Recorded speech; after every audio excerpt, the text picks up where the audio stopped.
नमस्कार मित्रांनो, आज आपण युडाईस पोर्टलवरती शिक्षक मॉड्यूलमध्ये शिक्षक माहिती, शिक्षक प्रोफाईल कशी अपडेट करायची याबद्दल माहिती पाहणार आहोत। यासाठी आपल्याला सर्वप्रथम युडाईस प्लस या वेबसाईटवरती जायचं आहे। युडाईस प्लस वेबसाईटवर गेल्यानंतर आपल्याला टीचर मॉड्यूल या साईटला व्हिजिट करायचे। त्या साईटला ओपन केल्यानंतर तिथं आपल्या शाळेचा आपल्याला युडाईस नंबर आणि पासवर्ड टाकून कॅप्चा कोड टाकून आपल्याला तिथे लॉग इन करायचं आहे। लॉग इन केल्यानंतर आपल्या समोर आपल्या शाळेचं असं इंटरफेस ओपन होईल।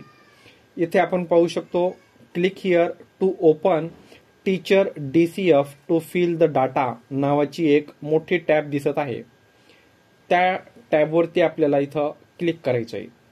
त्या टॅबला आपण क्लिक केल्यानंतर आपल्या शाळेची अशी माहिती इथे आपल्या समोर ओपन होईल।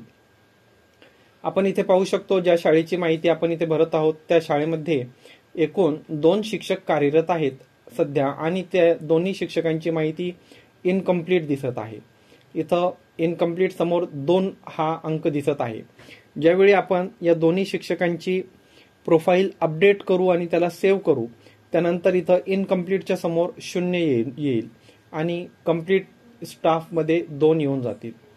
जर आपल्या शाळेमध्ये एखादा शिक्षक पवित्र पोर्टलच्या भरतीतून हजर झाला असेल तर त्या शिक्षकाला आपल्या शाळेमध्ये युडाईस पोर्टलवरती ऍड करण्यासाठी आपल्याला इनकम्प्लीटच्या समोर एक हिरव्या रंगाची इथं आपल्याला प्लसच्या चिन्हासोबत ऍड न्यू टीचर नावाची टॅब दिसत आहे।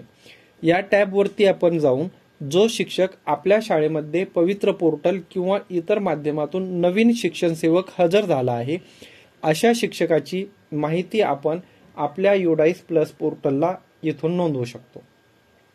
आता आपण आपल्या शाळेमध्ये जे 2 शिक्षक आहे त्या शिक्षकांची माहिती आपल्याला चालू वर्षामध्ये अपडेट करायची आहे। ती कशी अपडेट करायची आहे या संदर्भात आपण माहिती पाहूया। त्यासाठी आपल्याला इथं हा जो आपला 2 इनकम्प्लीट अंक दिसतोय त्या अंकावर आपण कर्सर नेला तर तो एक टॅब सारखा ऍक्टिव्ह होतो, त्यावर आपल्याला क्लिक करायचे। त्यावर क्लिक केल्यानंतर इथं आपल्याला आपल्या शाळेतील शिक्षक दिसतील। आता ज्या शिक्षकाची माहिती आपल्याला अपडेट करायची आहे त्या शिक्षकाच्या नावासमोर इथे 3 टॅब आहेत। पहिली आहे जनरल प्रोफाईल, दुसरी आहे अपॉइंटमेंट अँड टीचिंग प्रोफाईल आणि तिसरी आहे ट्रेनिंग अँड अदर डिटेल्स। आता आपण या प्रोफाईल अपडेट केलेल्या नाहीयेत। इथे वरती पाहू शकता या तिन्ही प्रोफाईल आपल्याला वेगळ्या रंगामध्ये दिसत आहेत। ज्यावेळी आपण त्या अपडेट करू त्यांचा रंग असा हिरवा होऊन जाईल। इथं मी या 2 टॅब अपडेट केलेल्या आहेत तुम्हाला दाखवण्यासाठी। या आपण परत इथं ओपन करूयात। इथं ओपन केल्यानंतर इथं आपल्याला सर्व माहिती पाहिजे आहे। इथं त्या शिक्षकाची माहिती येते। जर शिक्षकांनी आधार अपडेट केले असेल, आधारमध्ये काही स्पेलिंग वगैरे चेंजेस झाले असतील तर आपल्याला इथं क्लिक करायचं आहे चेकबॉक्सवरती। या चेकबॉक्सवर क्लिक केल्यानंतर या टॅब अनफ्रीज होतील आणि आपण हवी ती माहिती तिथे चेंज करू शकतो। त्यानंतर आपल्याला इथं खाली अपडेट बटनवर क्लिक करायचंय। अपडेट बटनवर क्लिक केल्यानंतर आपण त्या शिक्षकाच्या अपॉइंटमेंट अँड टीचिंग प्रोफाईलवरती येऊ। इथे जे काही माहिती विचारलेली आहे ती इथं आपल्याला पूर्ण कंप्लीट करायची आहे। बरीचशी माहिती इथं ऑलरेडी फिल केलेली असते, फक्त आपल्याला अपडेट करून पुढे जायचंय।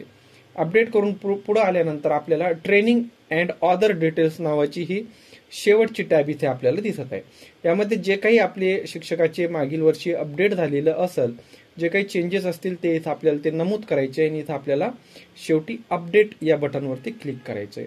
इथं अपडेट बटनवर क्लिक केल्यानंतर त्या शिक्षकाची प्रोफाईल इथं आपली पूर्ण कंप्लीट होईल। इथं आपली एक टॅब मिस होत होती। इथं प्रश्न विचारलेला आहे, सदर शिक्षकाने निष्ठाचे प्रशिक्षण घेतलेले आहे का? घेतले असल्यास हो, नसल्यास नाही, इथे आपल्याला त्याला करायचं आहे आणि इथे आपल्याला याला अपडेट करायचंय।